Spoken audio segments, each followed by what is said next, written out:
Graça e paz, bom dia, linda quinta-feira, fria, dia 28/5, mas glória a Deus, mais um dia que o Senhor está nos dando, amém? Vamos para a nossa devocional do Pão Nosso de Cada Dia, nesse 7/12, 40 dias, 7 da manhã por 12 minutos. Que Deus te abençoe, Deus abençoe seu dia em nome de Jesus, e que você receba uma revelação fresca do Pai para esta manhã, que Ele faça resplandecer sobre você o seu rosto e que você receba direções abençoadas para a tua vida em nome de Jesus. Amém? Que o Senhor te visite. Glória a Deus. Todos os dias estamos estudando a palavra de Deus. Espero que você esteja caminhando e que você tenha buscado uma revelação diferente para a tua vida. Nós vamos ler o trecho de Marcos, capítulo 4. Vamos continuar a palavra de Deus no livro de Marcos. Eu vou ler o capítulo 4 a partir do versículo 21, continuando o texto de ontem. Amém? Também lhes disse: vem, porventura a candeia para ser posta debaixo do alqueire ou da cama? Não vem antes para ser colocada no veladouro? Pois nada está oculto senão para ser manifesto, e nada se faz escondido senão para ser revelado. Se alguém tem ouvidos para ouvir, ouça. Então lhes disse: atentai no que ouvis. Com a medida com que tiverdes medido, vos medirão também, e ainda se vos acrescentará. Pois ao que tem, se lhe dará, e ao que não tem, até o que tem lhe será tirado. Disse ainda: o reino de Deus é assim, como se um homem lançasse a semente à terra, depois dormisse e se levantasse, de noite e de dia, e a semente germinasse e acrescentasse, não sabendo ele como. A terra por si mesma frutifica, primeiro a erva, depois a espiga e por fim o grão cheio de espiga. E quanto ao fruto já está maduro, logo se lhe mete a foice, porque é chegada a ceifa. Disse mais: a que se assemelharemos o reino de Deus? Ou que parábola o representaremos? É como um grão de mostarda, que quando semeada é menor de todas as sementes sobre a terra. Mas uma vez semeada, cresce e se torna maior do que todas as hortaliças, e deita grandes ramos a ponto das aves dos céus poderem alinhar-se à sua sombra. E com muitas parábolas semelhantes lhes expunha a palavra, conforme o permitia a capacidade dos ouvintes. E sem parábola não lhes falava tudo, porém explicava em particular aos seus próprios discípulos. Esta é a palavra de Deus para nós nesse dia, nesta manhã de quinta-feira. Amém? 3 histórias, como nos outros trechos que nós temos lido a palavra de Deus. 3 parábolas que parece que estão desligadas, mas elas estão totalmente ligadas umas nas outras, principalmente diante do que Jesus já havia falado e pelo que tinha acontecido no capítulo 3. Então, como nós já lemos a palavra de Deus, vamos fazer como nós fazemos todas as manhãs. Vamos tentar entender agora a parábola, vamos tentar entender o texto, colocando a nossa história e buscando entender da nossa forma. Amém? Vamos ler agora de uma forma que a gente entenda, né? Bom, Jesus continua falando por parábolas. Você tem que se lembrar que no capítulo anterior, no capítulo 3, Jesus foi rejeitado. Ele é chamado de maioral dos demônios, de Beelzebul, lembra? Jesus passa então a falar por parábolas. Parábolas são pequenas histórias de coisas físicas que mostram o espiritual, para que aquelas pessoas que o odiavam não viessem a entender. Eles rejeitaram Jesus, e uma vez que o rejeitaram, mas Jesus explica a parábola para os seus discípulos. No capítulo 4:11, que nós não lemos, ele diz: a vós outros é dado o mistério do reino de Deus, mas aos que são de fora se fala por meio de parábolas. E nós vimos ontem que nós temos a revelação do reino. E Jesus ainda fala no versículo 2: para que vendo não vejam, para que aquilo que eles escutem, eles ouvirem, eles não venham entender, e assim eles não se convertam. Então Jesus falava por parábolas e explicava essas parábolas em particular para os seus discípulos. Nós vimos aqui no capítulo 4, no versículo 33 que nós lemos, que com muitas parábolas ele expunha a palavra, conforme a capacidade dos ouvintes. De acordo com o que a pessoa podia, Jesus explicava a historinha. E assim as parábolas, versículo 34 diz que elas eram explicadas aos discípulos em particular. Então, as parábolas, elas eram explicadas. Como foi a parábola do semeador? Você se lembra? Que Jesus explicou que o semeador saiu a semear e a semente caiu em 4 terras. Então, e a última era uma terra boa. Vamos olhar a primeira parábola nessa manhã, a parábola da candeia. Vamos tirar a verdade dela? A candeia era onde se coloca um potezinho onde se colocava o azeite e fogo. E Jesus perguntou: onde se coloca essa candeia? Embaixo da cama ou no castiçal? A resposta era simples, era óbvia. A candeia tem que ser colocada no castiçal, no lugar alto, para iluminar a todos. O versículo 22 diz: pois nada está oculto senão para ser manifesto, e nada se faz escondido senão para ser revelado. Então o que está oculto é para ser manifesto. A gente usa esse versículo para falar muitas vezes das coisas ruins que estão escondidas, que vão aparecer. Mas aqui está falando que Jesus é a luz no reino. E que se eu coloco esta luz num lugar alto, eu preciso, porque ela tem que ser colocada num lugar alto para ser manifesta. Quanto mais eu levanto essa luz, mais eu vejo as coisas que estão à minha volta. Então, nada que está oculto tem que ficar assim, escondido. O reino não pode ser escondido, o reino tem que ser colocado. Jesus é a luz do mundo, Jesus é a luz do reino. A candeia deve ser colocada num lugar alto para iluminar tudo que está em trevas. Ela tem que ser colocada, Jesus fala isso no texto. Quanto mais alto ele for colocado, mais ele vai iluminar. Por isso que Jesus continua nessa parábola da candeia. Se alguém tem ouvidos para ouvir, ouça. E Jesus diz assim, se você começa a medir as pessoas com a visão correta, com a maneira como você vai medir, as pessoas também vão te medir.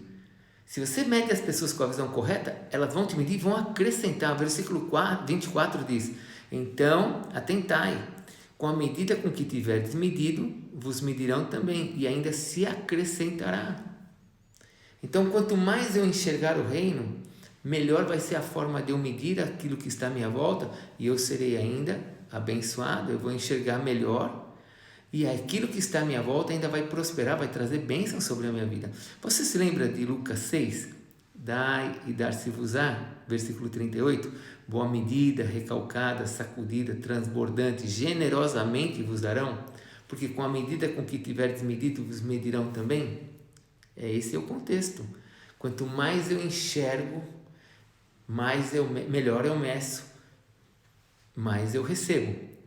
Versículo 25, aqui de Marcos, Jesus falou, pois o que tem lhe se dará, e o que não tem, até o que tem lhe será tirado.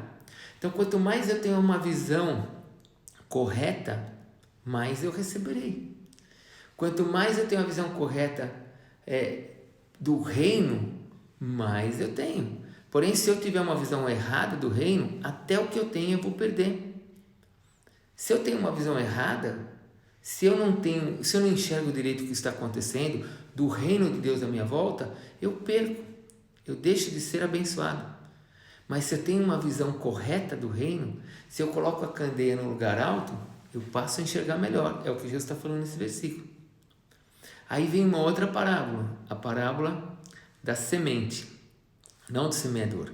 Ele fala de um homem, não especifica esse homem, que lançou uma semente, ele vai dormir, ele acorda e dorme, e acorda e dorme.